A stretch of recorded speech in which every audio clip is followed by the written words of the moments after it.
and welcome to day 11 of the 13 days of Halloween series. I cannot believe we only have 2 more days left after today. We appreciate everyone's comments, and I'll leave links to Rosa and Robyn's channels in the description box below. And what I have created today is a couple of memory dex cards as well as a holder using the Hey Pumpkin paper collection. I did use the digital collection, and I'll leave a link to where I purchased it in the description box below. This is such a fun, cute little collection. I love the little ghost and the little witch in the background. So I did use my Cricut to cut out all of my ephemera pieces, and I do have a tutorial how to upload your images into Design Space, and I'll leave a link to it in the description box as well. I have created a little scene here on the front using some spider webs. I've cut out a vellum and black cardstock. I used my Cricut, and I love using the little rhinestones or gemstones. I put a little bow with a rhinestone there. I used this cute little spider web with a little spider hanging down. I thought it was so cute. I used some of the glitter ribbon in the background just for a little more sparkle. And I love putting bows on my ghost, as I'm sure you figured out by now if you're watching this series. And I love this 31, so I put it there, and then used one of the little one of the little ephemera cards in the back. And used another little ghost over here, one of the star ephemera pieces, and this cute little jack-o'-lantern. I think it came out really cute. And then I put some beads on the bottom. And how I attach my beads are, as I use art glitter glue to attach them.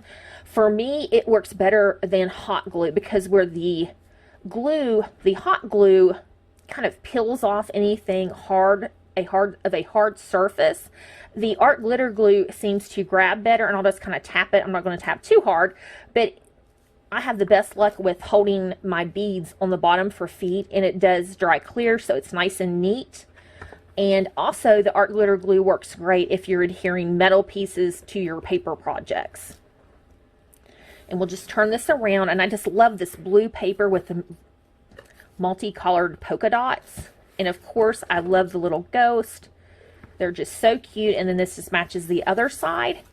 And I did use ghost paper in the front here, but I did layer some of the little border strips that came in the digital ephemera along the bottom. So you can see the stars, and you can see the little jack-o'-lantern strip, I think, right there. But by the time you do all your layering, whoops, it's covered up. And as you can see, my little memory dex cards do fall over. I normally do not put the straws or dowel rods that you would hook your memory dex cards to. Where I've just done swaps over the last few years with memory decks, it seems like if there's just different sized holes and they're not always in the same place, and if you have those, it just doesn't go over them anyways. And the first memory dex card that I have is this little shaker witch hat. And I created it in my Silhouette software and attached it to this memory dex base. Cut it out about 7 times and just layered it. And then put an acetate sheet over top. And then I did add one of those cute little bows that was on the front of the holder. I just chose not to use the tails. And then I love this little witch. I added some little tiny gemstones to her dress. And this cute little jack-o'-lantern, the word boo with a little spider there.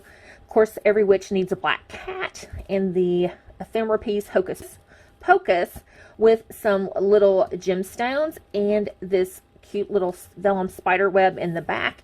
And this is some orange tulle that I just laid down in the back. And that's what the back of it looks like. I thought that came out really cute, so I was really pleased.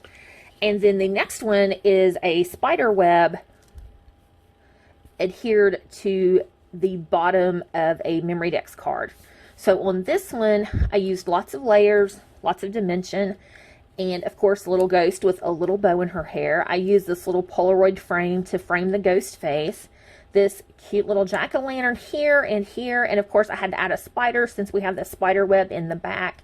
I used the blue 31 in the digital paper pack this time, and another little corner spider web there, another one of the little cards, and I cut out some little teeny tiny banners, and I put some of that more orange tooling. I put this tag back here with some twine on top, and I tucked in a little tiny crepe paper rosette, a star here and a star there, and then I tucked in another spider web, and there's another star, and I have a little rhinestone in there and a couple here on the front of the card.